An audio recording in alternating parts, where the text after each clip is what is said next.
सतीश राठोड. इयत्ता चौथी. माझ्या शाळेचे नाव जिल्हा परिषद प्राथमिक शाळा खरबी. आज आपण पाहणार आहोत कोण व त्याचे प्रकार.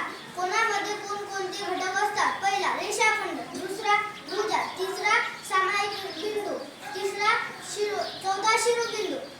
कोण मापकाची माहिती. कोण मापकामध्ये तळरेषा, कोण मापकाची तळरेषा, कोण मापकाचा केंद्रबिंदू, कोण मापकाची आतील मोजपट्टी, कोण मापकाची बाहेरील मोजपट्टी. कोणाचे प्रकार. शून्यकोन, ज्या कोणाचे माप शून्यकोन असते त्या कोणाला शून्यकोन असे म्हणतात. लघुकोन, ज्या कोणाचे माप 0 अंशपेक्षा जास्त आणि 90 अंशपेक्षा कमी असते त्या कोणाला लघुकोन म्हणतात. आपल्याला बोटात पण लघुकोन तयार करता येतो, घड्याळात पण पाहता येतो आणि कैचीत पण पाहता येतो. काटकोन, ज्या कोणाचे माप 90 अंश असते त्या कोणाला काटकोन म्हणतात.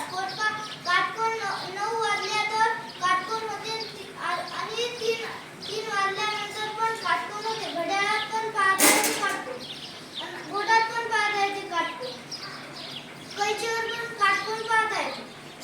विशालकोन, ज्या कोणाचे माप 90 पेक्षा जास्त आणि 180 पेक्षा कमी त्या कोणाला विशालकोन असे म्हणतात. विशालकोन बोटात पाहता येतो आणि घड्याळात पण पाहता येतो आणि कैचीवर पाहता येतो. सरळकोन, ज्या कोणाचे माप 180 अंश असते त्या कोणाला सरळकोन म्हणतात. सरळकोन 6 वाजल्याने सरळकोन दिसतो. प्रविशालकोन, ज्या कोणाचे माप 180 पेक्षा जास्त आणि 360 पेक्षा कमी त्या कोणाला प्रविशालकोन म्हणतात. पूर्णकोन, ज्या कोणाचे माप 360 अंश असते त्या कोणाला पूर्णकोन असे म्हणतात. धन्यवाद.